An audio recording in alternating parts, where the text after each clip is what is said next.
বুঝিপারুছ না নাই? বুঝিপারুছ না নাই? যদি বুঝি না পারুছ তাহলে ভলরে ভলরে বুঝাই দেবি। তুমি গোটে এতে বড় রাজ্যর মহারাণী সাজিছ। এইপরি পাপ কার্য করিবা পাই কিয়ে তোমাকে কহিলা? যদি সে পাপ কার্য করিবা পূর্বরে দৌড়ি নেইকি গছরে ঝুলি দেবা কথা। মানে তুমি কোন কবে চাহ? তুমি মতে বুদ্ধি দেব আর তম বুদ্ধিরে মু চালিবি। আরে মু জনে রাজকুমারী বর্তমান রানী হই এই সারা সংসারকে দেখুছি। ମୋ ବୁଦ୍ଧିରେ ଯଦି ନ ଚଳିବ ଏ ଅଙ୍କଦଗଡ଼ ରାଜ୍ୟରେ ତାହେଲେ ସାରାଦିନ ଐଠ ଅନ୍ନ ଖାଇ ରାଜ୍ୟରେ ରହିବ, ରାଣୀ ସାଜିବନି। କାଳେ ତମ ଜୀବନ ହତ୍ୟା ବି ହେଇଯାଇପାର। ଖେଳ ଖେଳିଯିବା ରଙ୍ଗମଞ୍ଚରେ, ଖେଳ ଖେଳିଯିବା ରଙ୍ଗମଞ୍ଚରେ, ହସ ଖେଳ ଖେଳୁଥିବା ରାତିରେ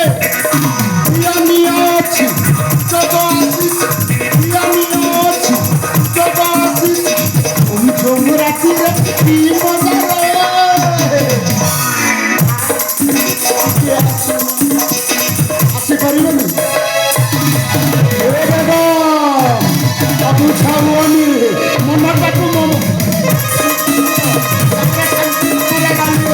ଯଦି ନ ହବ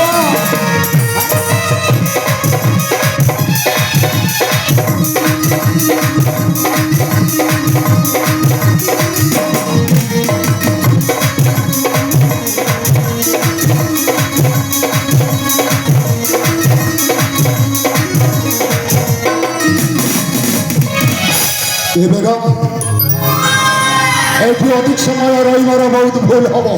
যদি মহারাজা পৌঁছিব তাহলে বহুত বড় অসুবিধা হয়ে যাব।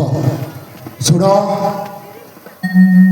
দেখ তুমি চালি যাও, মতো মো কাম করবা সত চাহেগা তোতে রাত শেখর বাঁধনা মতে বিরতি ডর।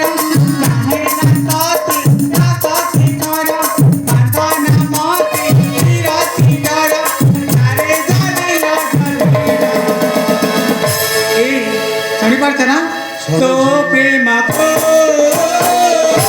গুরু জুমার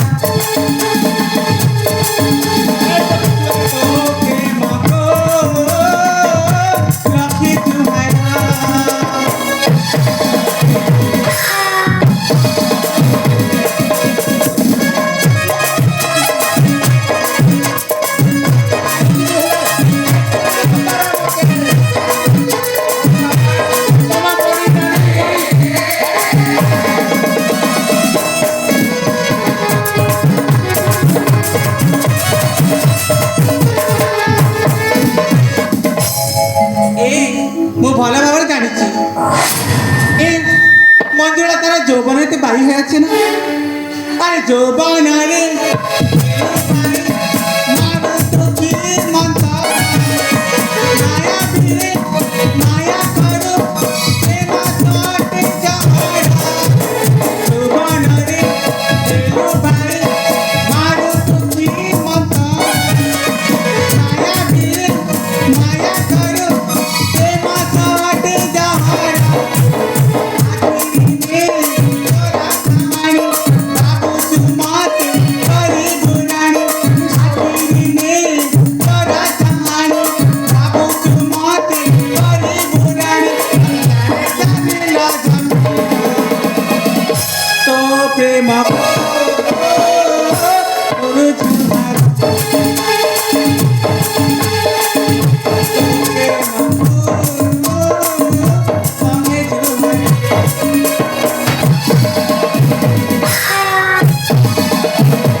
ଏ ବେଗମ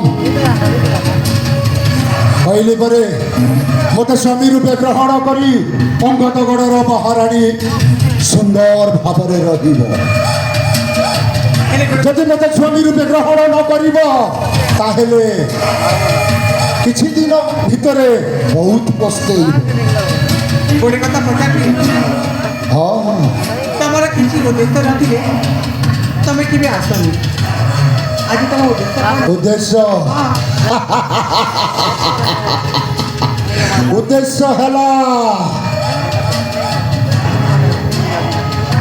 ଏ ମହାରାଣୀ ଉଦ୍ଦେଶ୍ୟ ସମ୍ପୂର୍ଣ୍ଣ ହେଲା ବ୍ୟାଘ୍ର କ୍ଷୀର। এইটা ହେଲା ମହାରାଜାଙ୍କ ଆଦେଶ। ମହାରାଜା ହସ୍ତରେ ଯିଏ ପ୍ରଥମର ବ୍ୟାଘ୍ର କ୍ଷୀର ଅର୍ପଣ କରିବ ସିଏ ହେବେ ଅଙ୍ଗଦଗଡ଼ର ଅଧୀଶ୍ୱର। ହଁ এইটা ହେଲା ମହାରାଜାଙ୍କ ଆଦେଶ। ତାପରେ ମହାରାଜା ଆଦେଶ କରିବେ ଦୁଇ ପୁତ୍ରକୁ ବନ ଭ୍ରମଣ ପାଇଁ। ସେ ଭିତରେ ଆମେ କ'ଣ କରିବା? ତମ ସାନ ପୁତ୍ରକୁ ହତ୍ୟା କରିଦେଇ କଳିଙ୍ଗ ଏ ଅଙ୍ଗଦଗଡ଼ ରାଜ୍ୟରେ ତମେ ହେଇଯିବ ପାଟରାଣୀ, ମୁଁ ହେଇଯିବି ରାଜା। ଯୁଗେ ଯୁଗେ ଅମର ହୋଇ ରହିଥିବ ଏ ଅଙ୍ଗଦଗଡ଼ ରାଜ୍ୟ ସିଂହାସନ। ବାସ୍ ହେଲେ କାହାକୁ ହତ୍ୟା କରିବା କ'ଣ ଉଚିତ? ଅଛି, ସେ ସମୟ ଆସିବ ମହାରାଣୀ। ପ୍ରଥମରେ ମୋତେ ସ୍ୱାମୀ ରୂପେ ଗ୍ରହଣ କର, ତାପରେ ଆପେ ଆପେ ଜାଣିଯିବ କାହାକୁ ହତ୍ୟା କରିବା, କାହାକୁ ବଞ୍ଚେଇବା। ସେଇଟା ମୋ ପାଖରେ ଅଛି। ସେଇ ତ ଠିକ୍ ଅଛି, ହଉ ଠିକ୍ ଅଛି। ତାହେଲେ ଆମେ ସମୟଟାକୁ ନଷ୍ଟ ନ କରି ସେଇ କାର୍ଯ୍ୟକୁ ଆଗକୁ ଯିବାକୁ ହବ। ଆସ।